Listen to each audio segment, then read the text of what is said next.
नमस्कार दोस्तों, आप सभी का स्वागत है आपके अपने YouTube चैनल CGG के यादव में। तो इस वीडियो में हम बाल मनोविज्ञान का महत्वपूर्ण प्रश्न कवर करने वाले हैं। इसका 20 प्रश्न डल चुका है। जो लोग देखे नहीं हैं जा करके देख लीजिएगा, ठीक है। तो चलिए, तो बिना देरी के चलते हैं आज के पहले प्रश्न में। उससे पहले जो लोग चैनल में नए जुड़े हैं चैनल को सब्सक्राइब कर लीजिएगा, बेल आइकन की घंटी जरूर दबाइएगा ताकि हमारे अगले वीडियो का नोटिफिकेशन आपको मिल सके। पहला प्रश्न देखेंगे, एसआर सिद्धांत किसने दिया? एसआर सिद्धांत किसने दिया है? स्किनर, हल, एडलर, थार्नडाइक। जिसको पता रहेगा कमेंट करके आंसर बताएंगे, है ना। एसआर सिद्धांत किसने दिया है? इस प्रश्न का सही आंसर जाएगा ऑप्शन डी के साथ, थार्नडाइक ने एसआर का सिद्धांत दिया है। फास्ट चलेंगे, 20 प्रश्न कवर करेंगे, ठीक है।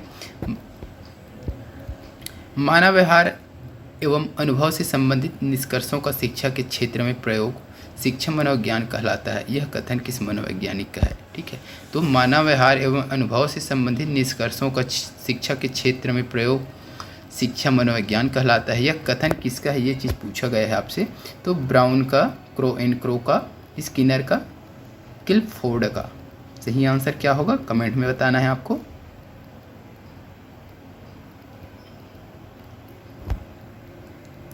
इस प्रश्न का सही आंसर जाएगा दोस्तों ऑप्शन सी के साथ चला जाएगा, स्किनर का। ठीक है, स्किनर का यह मानना है कि मानव व्यवहार एवं अनुभव से संबंधित निष्कर्षों का शिक्षा के क्षेत्र में प्रयोग करना, ठीक है, क्या है? यही शिक्षा मनोविज्ञान कहलाता है। किसने कहा है? स्किनर ने कहा है, ठीक है। चलिए नेक्स्ट क्वेश्चन देखेंगे।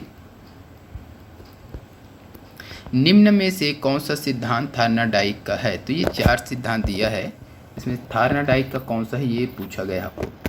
गेस्टाल्टवाद, क्लासिक थ्योरी, मनोविश्लेषणवाद, प्रयत्न तथा भूल। तो थार्नडाइक का बताना है आपको सिद्धांत, कमेंट करके बताना है आपको। तो इस प्रश्न के लिए सही आंसर अगर देखें तो ऑप्शन डी सही हो जाएगा, प्रयत्न तथा भूल। ठीक है, तो प्रयत्न तथा भूल सिद्धांत जो है थार्नडाइक का है इसमें से, ठीक है। इसका भी प्रश्न देखेंगे, गेस्टाल्ट, क्लासिक थ्योरी, मनोविश्लेषणवाद का, इसका भी प्रश्न देखेंगे आगे। चलिए नेक्स्ट क्वेश्चन क्या है। अनुबंध के बाद घंटी की ध्वनि से लार का स्त्राव उदाहरण है। अनुबंध के बाद घंटी की ध्वनि से लार का स्त्राव उदाहरण है। किसका उदाहरण है? अनुबंधित अनुक्रिया, अननुबंधित अनुक्रिया, अनुबंधित उद्दीपक, अननुबंधित उद्दीपक। सही आंसर क्या होगा कमेंट में बताना है। तो इस प्रश्न के लिए सही आंसर हो जाएगा दोस्तों ऑप्शन ए हो जाएगा, अनुबंधित अनुक्रिया। तो अनुबंधन के बाद घंटी की ध्वनि से लार का स्त्राव होना किसका उदाहरण है? अनुबंधित अनुक्रिया का उदाहरण है। नेक्स्ट प्रश्न क्या है देखेंगे। किस मनोवैज्ञानिक को पशु मनोवैज्ञानिक का पितामह माना जाता है?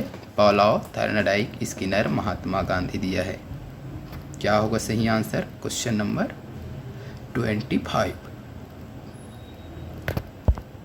इसका सही आंसर क्या हो जाएगा? ऑप्शन बी हो जाएगा, थार्नडाइक। यहाँ बहुत सारे लोग पावलोव को लगा रहे हैं, ठीक है। पावलोव को पशु मनोवैज्ञानिक के क्षेत्र में क्या मिला था? नोबेल पुरस्कार मिला था। लेकिन पितामह की अगर बात करें तो थार्नडाइक को पशु मनोविज्ञान का पितामह माना जाता है। तो इसका बी ऑप्शन सही हो जाएगा। चलिए नेक्स्ट क्वेश्चन देखेंगे।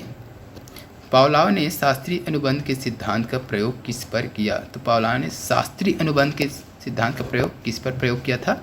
चूहे पर, बिल्ली पर, कुत्ते पर, बिल्ली पर, बंदर पर। तो किस पर किया था? चूहा, कुत्ते, बिल्ली, बंदर, किस पर किया था भाई पावलोव ने शास्त्रीय अनुबंध के सिद्धांत का प्रयोग?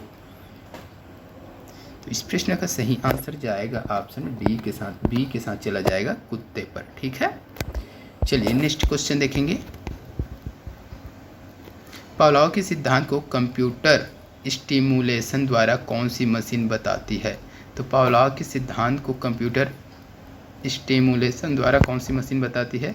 होमफेम मशीन, कोल्फा मशीन, स्टिमुलेशन मशीन, उपरोक्त में से कोई नहीं।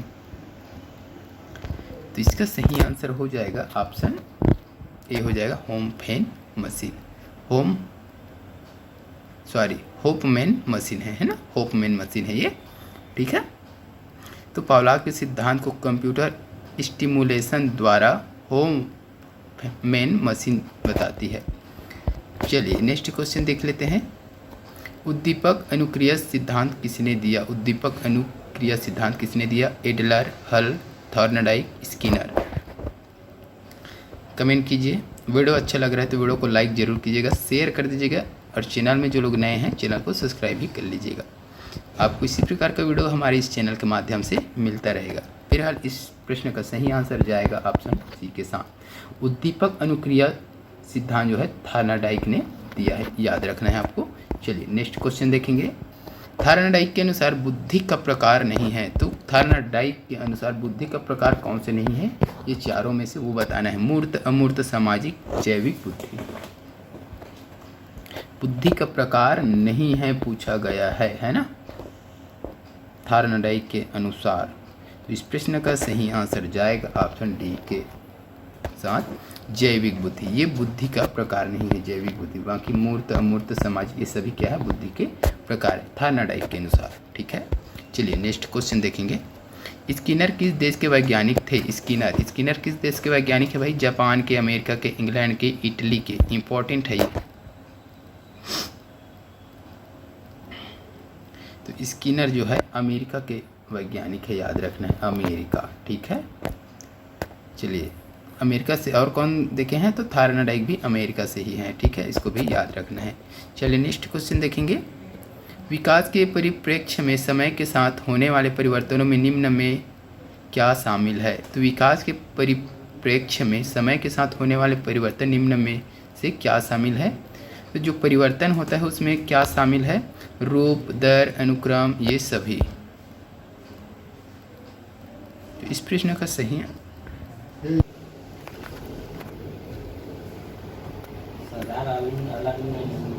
इस प्रश्न का सही आंसर क्या हो जाएगा? तो ऑप्शन डी हो जाएगा, ये सभी हो जाएगा। ठीक है, तो विकास के परिप्रेक्ष्य में समय के साथ होने वाले परिवर्तन में ये सभी शामिल है। रूप, दर, अनुक्रम, ये सभी जो है शामिल है। ठीक है, चलिए नेक्स्ट क्या है देखेंगे। गर्भ में बालक को विकसित होने में कितने दिन लगते हैं? सभी को लगभग पता ही होना चाहिए लगभग कितने दिन लगते हैं। तो 9 माह सभी को पता ही होगा, है ना। 9 माह में कितने दिन होता है? एवरेज लगा लीजिए, तो इसका बी वाला ऑप्शन सही हो जाएगा, 280 दिन। ठीक है, चलिए नेक्स्ट देखेंगे। नवजात शिशु का भार होता है लगभग 6 पाउंड, 7 पाउंड, 8 पाउंड, 9 पाउंड। क्या होगा? इसका सही आंसर हो जाएगा ऑप्शन बी हो जाएगा, 7 पाउंड। ठीक है, चलिए नेक्स्ट क्वेश्चन देखेंगे। निम्नलिखित में से कौन सा विकास का सिद्धांत नहीं है? तो ये 4 दिए उसमें से विकास का सिद्धांत कौन सा नहीं है पूछा है, उसको बताना है। तो बाल विकास लंबवत ना होकर वृत्ताकार होता है, और विकास क्रमबद्ध होता है, विकास निरंतर होता है, विकास मशीनी प्रक्रिया है। तो कौन सा नहीं है विकास का सिद्धांत आपको बताना है, प्रश्न 34 का। तो इसका डी हो जाएगा। ठीक है, ऑप्शन विकास मशीनी प्रक्रिया नहीं है। ठीक है, विकास लंबवत ना होकर वृत्ताकार होता है, ये भी है विकास का सिद्धांत है। विकास क्रमबद्ध होता है, ये भी सिद्धांत है। विकास निरंतर होता है, ये सभी को पता ही होगा, ये विकास का सिद्धांत है ही। ठीक है, तो इसका डी वाला ऑप्शन हो जाए। विकास मशीनी प्रक्रिया है क्या? बिल्कुल नहीं, है ना, तो ये सिद्धांत भी नहीं है। चलिए नेक्स्ट क्वेश्चन क्या दिया है। वृद्धि को प्रभावित करने वाला कारक है। वृद्धि को प्रभावित करने वाला कारक कौन सा है? पर्यावरण दिया है, स्वास्थ्य, आहार, ये सभी।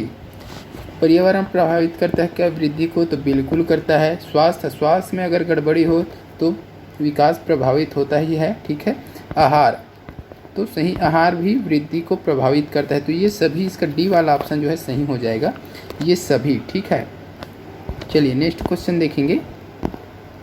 विकास शुरू होता है उत्तर बाल्यावस्था से, प्रसव पूर्ण अवस्था से, शैशवावस्था से, पूर्व बाल्यावस्था से। तो विकास कब से शुरू हो जाता है? ये चीज़ आपसे पूछा गया है। उत्तर बाल्यावस्था दी है, उत्तर बाल्यावस्था में चालू होता है क्या विकास? गलत हो जाएगा, उत्तर बाल्यावस्था में होता ही है। प्रसव पूर्व, तो ये प्रसव के पूर्व जब गर्भ में रहता है शिशु तभी से विकास चालू हो जाता है। इसका बी ऑप्शन सही हो जाएगा। ठीक है ना, चलिए नेक्स्ट क्वेश्चन देख लेंगे। संकल्पनाओं की व्यवस्थित प्रस्तुति विकास के निम्नलिखित किस सिद्धांतों के साथ संबंधित हो सकती है?